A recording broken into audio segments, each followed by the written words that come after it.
हरे कृष्णा। राधे राधे। आप सभी का दिन शुभ और मंगलमय हो। आज से हम हमारे चैनल पर श्रीमद् भागवत गीता का माहात्म्य सुनाएंगे। भागवत गीता में 18 अध्याय है। श्रीमद् भागवत गीता में मनुष्य के प्रत्येक समस्या का समाधान मिलता है। भगवत गीता ऐसे प्रेरणादायक संदेशों का महासागर है जो जीवन से निराश मनुष्य को आशाओं से भर देती है। चलिए शुरू करते हैं श्रीमद् भागवत गीता का पहला अध्याय। देवी पार्वती ने भगवान शिव से कहा, मेरे प्यारे पति, आप सभी दिव्य सत्यों को जानते हैं और आपकी कृपा से मैंने भगवान कृष्ण के सर्वोच्च व्यक्तित्व की महिमा सुनी है। हे प्रभु, अब मैं आपसे श्रीमद् भागवत गीता की महिमा सुनने के लिए तरस रही हूँ, जिसे भगवान श्री कृष्ण ने कहा था और जिसे सुनने से भगवान श्री कृष्ण के प्रति भक्ति बढ़ती है।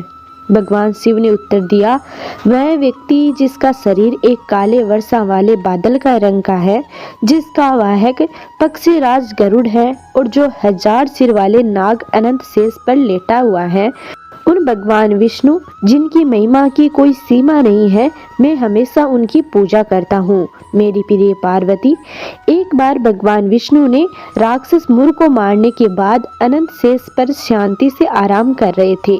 जब ब्रह्मांड के सभी सौभाग्य के दाता श्री लक्ष्मी ने उनसे आदर पूर्वक पूछा, भगवान, आप संपूर्ण ब्रह्मांड के नियता और पालक हैं, फिर भी आप इस क्षीर सागर पर दुख पूर्वक सो रहे हैं, इसका क्या कारण है?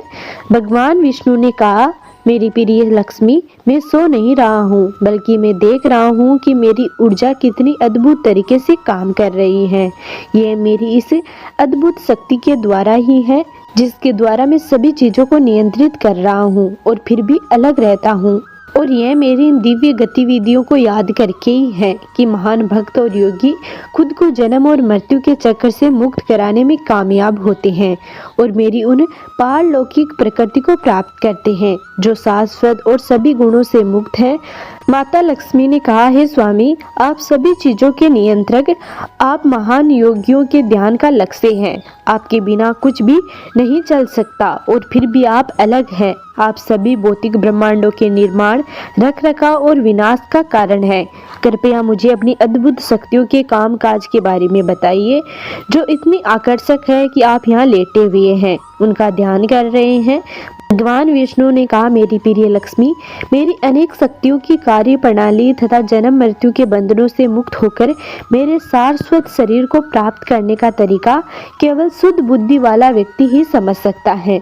जिसकी मेरी सेवा करने की इच्छा हो, इस दिव्य ज्ञान को श्रीमद् भागवत गीता में पूर्ण रूप से समझाया गया है। माता लक्ष्मी ने पूछा, मेरे प्रिय प्रभु, यदि आप स्वयं अपनी शक्तियों के कार्यकलाप से चकित हैं तथा उनकी सीमा को जानने का प्रयास कर रहे हैं, तो ये कैसे संभव है कि श्रीमद् भागवत गीता आप उन असीमित शक्तियों का वर्णन कर सके तथा यह बता सके कि उनसे पार कैसे पाया जाए तथा दिव्य प्रकृति को कैसे प्राप्त किया जाए?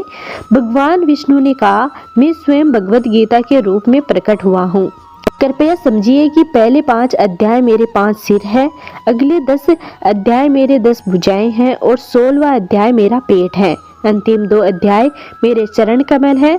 इस प्रकार आपको भगवत गीता के दिव्य विग्रह को समझना चाहिए। यह भगवत गीता सभी पापों का नाश करने वाली है और वह बुद्धिमान व्यक्ति जो प्रतिदिन 1 अध्याय या 1 श्लोक या आधा श्लोक या कम से कम 1/4 श्लोक का पाठ करता है, वह वही पद प्राप्त करेगा जो सुशर्मा ने प्राप्त किया था।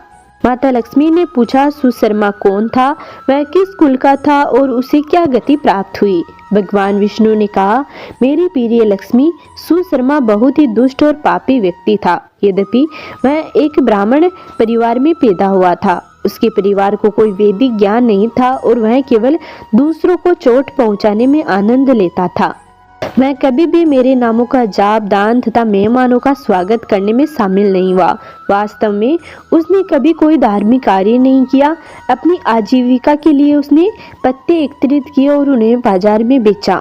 उसे विशेष रूप से शराब पीने और मांस खाने में मजा आता था। इस तरह उसने अपना जीवन व्यतीत किया। एक दिन वह मूर्ख सुशर्मा एक ऋषि के बगीचे में पत्ते लेने गया था। तभी एक सांप ने आकर उसे डस लिया और वह मर गया। मरने के बाद उसे अनेक नरकों में डाला गया, जहाँ वह बहुत समय तक कष्ट भोगता रहा। उसके बाद उसे बेल का शरीर प्राप्त हुआ।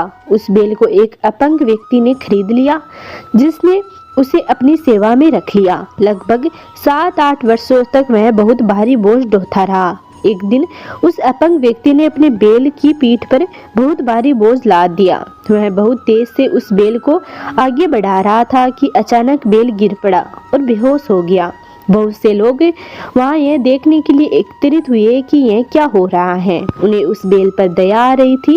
एक धर्मपरायण व्यक्ति ने उस बेल को अपने कुछ पुण्य कर्मों का फल प्रदान किया। यह देखकर वहां खड़े अन्य लोगों को अपने पुण्य कर्मों का स्मरण आने लगा और उन्होंने उन कर्मों का कुछ फल उस बेल को अर्पित कर दिया। उस भीड़ में एक वेश्या भी थी, जो यह नहीं जानती थी कि उसने कभी कोई पुण्य कार्य भी किया है या नहीं, लेकिन यह देखकर कि अन्य लोग अपना पुण्य कार्य उस बेल को अर्पित कर रहे हैं, उसने भी अपने द्वारा किए गए किसी भी पुण्य कार्य का फल उस बेल को अर्पित कर दिया। उसके बाद बेल मर गया और उसे मृत्यु के देवता यमराज के निवास स्थान पर ले जाया गया। वहाँ यमराज ने उसे बताया, उस वेश्या द्वारा तुम्हें दिए गए पुण्य के कारण अब तुम अपने पिछले जन्म के पाप कर्मों के फल से मुक्त हो गए हो। फिर उसने बहुत ही उच्च ब्राह्मण परिवार में जन्म लिया। उस जन्म में वह अपने पिछले जन्मों को याद करने में सक्षम था। कई वर्षों के बाद उसने उस वेश्या को खोजने का फैसला किया, जो उसे उसकी नारकीय स्थिति से मुक्त कराने का कारण बनी थी। उस स्त्री से मिलकर उसने अपना परिचय और उससे पूछा, तुमने कौन से पुण्य कार्य किए थे जिसके फल से मुझे यह नारकीय स्थिति से मुक्ति मिली। वेश्या ने उत्तर दिया, हे महाराज, उस पिंजरे में एक तोता है जो प्रतिदिन कुछ न कुछ पाठ करता है। उस पाठ को सुनकर मेरा हृदय पूर्णतया शुद्ध हो गया है। उस पाठ को सुनने का फल मैंने तुम्हें दे दिया था। तत्पश्चात उन दोनों ने उस तोते से उस पाठ के विषय में पूछा। वह तोता अपने पूर्व जन्म को याद करके अपना इतिहास सुनाने लगा। पहले मैं बहुत बड़ा विद्वान ब्राह्मण था, परंतु अपने अभिमान के कारण मैं अन्य विद्वानों का अपमान करता था।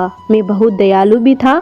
मरने के पश्चात मुझे अनेक नरकों में डाला गया और बहुत समय तक कष्ट भोगने के पश्चात मुझे तोते का शरीर प्राप्त हुआ। मेरे पूर्वकृत पाप कर्मों के कारण मेरे माता पिता की मृत्यु शिशु अवस्था में ही हो गई थी। एक दिन जब मैं बिना किसी सुरक्षा के गर्भ रेत पर लेटा हुआ था, तो कुछ ऋषियों ने मुझे देखा और अपने आश्रम पर ले जाकर पिंजरे में बंद कर दिया। उसी स्थान पर उन ऋषियों के बालक श्रीमद् भागवत गीता के प्रथम अध्याय का पाठ सीख रहे थे। उन्हें उन श्लोकों का उच्चारण करते सुनकर मैं भी उनके साथ उन श्लोकों का उच्चारण करने लगा। थोड़ी समय बाद एक चोर ने मुझे उस स्थान से चुरा लिया और मुझे इस धर्मपरायण महिला को बेच दिया। भगवान विष्णु ने कहा, श्रीमद् भागवत गीता के प्रथम अध्याय का पाठ करने से वह तोता पूरी तरह से पवित्र हो गया था और उस पाठ को सुनने से वह वेश्या भी पूरी तरह से पवित्र हो गई और उस पाठ को सुनने के कुछ पुण्य फलों को प्राप्त करके सुशर्मा भी पूरी तरह से पवित्र हो गया। कुछ समय तक श्रीमद् भागवत गीता के प्रथम अध्याय की महिमा पर चर्चा करने के बाद सुशर्मा अपने घर लौट आए और वे तीनों अलग अलग श्रीमद् भागवत गीता के प्रथम अध्याय का पाठ करने में लग गए और शीघ्र ही परम गति वैकुंठ को प्राप्त हुए। जो कोई भी श्रीमद् भागवत गीता के प्रथम अध्याय का पाठ करता है, सुनता है, अध्ययन करता है, वह बड़ी आसानी से भौतिक दुखों के सागर को पार कर जाता है और भगवान श्री कृष्ण के चरण कमलों की सेवा प्राप्त करता है। तो ये था श्रीमद् भागवत गीता का पहला अध्याय। अगले वीडियो में जानेंगे श्रीमद् भागवत गीता के अगले अध्यायों के बारे में।